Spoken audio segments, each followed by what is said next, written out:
নমস্কার বন্ধুরা, আজকে আমি আপনাদেরকে একটি নতুন জিনিসের সঙ্গে পরিচয় করাবো। জিনিসটি হলো একটি শাক। শহরাঞ্চলে এই শাক পাতাটা কিন্তু মেলে না, গ্রামাঞ্চলে এটা মেলে, আর গ্রামাঞ্চলের এটি একটি জনপ্রিয় খাবার। তো আজকে ভাবলাম ওই শাক পাতাটা রান্না করব, ভাবলাম আজকে আপনাদের সঙ্গে একটু শেয়ার করি। তো চলুন সোজাসুজি আপনাদেরকে ওই শাকটার সঙ্গে পরিচয় করাই। আজকে আমি আপনাদের একটা শাকের সঙ্গে পরিচয় করাবো। এই শাকটা না কলকাতায় পাওয়া যায় না। আমার বর গ্রামের বাড়ি গিয়েছিল, গ্রামের বাড়ি থেকে আমার শাশুড়ি মা মানে আমার মা উনি পাঠিয়ে দিয়েছেন এই শাকটা। আমি প্রায় 14 বছরের মতো আছি কলকাতায়। এই শাকটা না অনেক খোঁজাখুঁজি করেছি, কোথাও দেখতে পাইনি। এই যে আপনাদেরকে একটু ডিটেলসে দেখাই। এই শাকটা আজকে রান্না করব বলে আমি বের করেছি, বের করেই মনে হলো একটু আপনাদেরকে দেখাই। এই শাকটা না খুব নরম, এই ডাঁটাগুলো এরকম মোটা মোটা দেখাচ্ছে কিন্তু খুবই নরম, মানে কড়াই দেওয়া মাত্রই না একদম নরম হয়ে অল্প একটু পরিমাণে হয়ে যায়। এই দেখুন, আর এটাকে আমরা বলি পুনকো শাক। এই কলকাতাও পুনকো শাক পাওয়া যায় এই রকমই দেখতে, কিন্তু সেই পাতাগুলো না একটু শক্ত হয়। মানে এইটা রান্না করার সময় যে পরিমাণে নরম হয়ে যায়, একদম পরিমাণে অনেকটা কমে যায়। এই কলকাতার যে শাকটার কথা বলছি ওই শাকটা কিন্তু অতটা নরম হয় না। আমি অনেকবার রান্না করে দেখেছি, এরকম স্বাদও হয় না আর ওরকম নরমও হয়ে যায় না। পাতাগুলো দেখুন কি সুন্দর ছোট ছোট।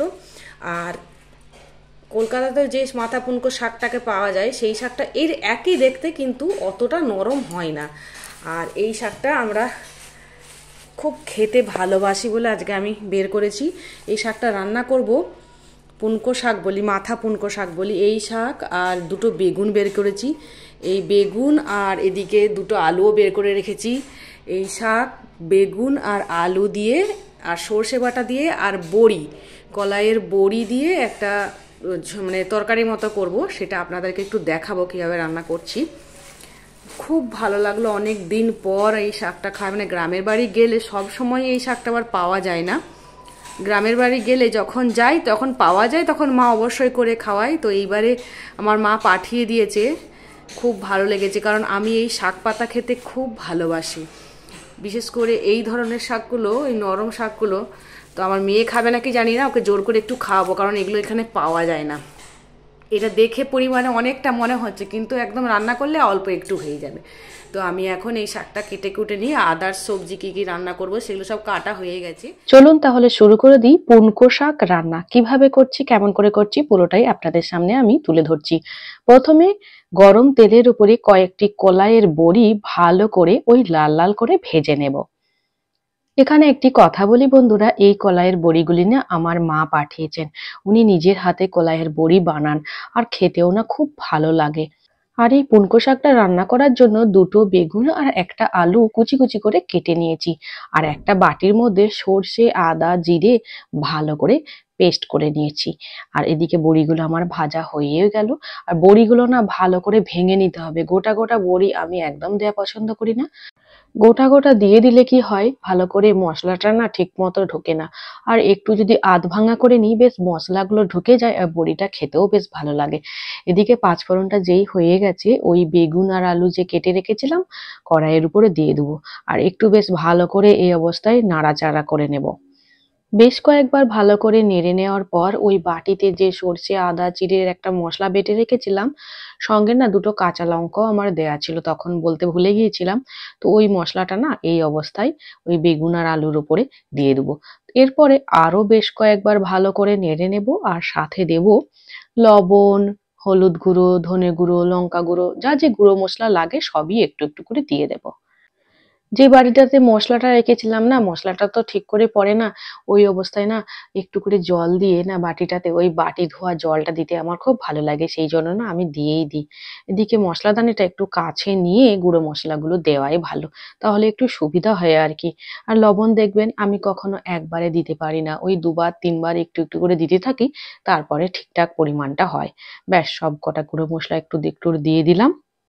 এরপর আরো বেশ কয়েকবার ভালো করে নেড়ে চেড়ে না ঢাকা দিয়ে দেবো।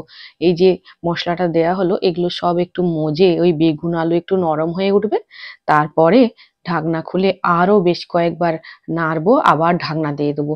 এইরকম করে প্রায় 5 থেকে 10 মিনিট এই ঢাকা খোলা আবার একবার করে নেড়ে আবার ঢাকা দেওয়া এই প্রসেসটা করে যেতেই হবে, যতক্ষণ অবধি আলুটা আর বেগুনটা ভালো করে আধ সেদ্ধ হয়ে যায়।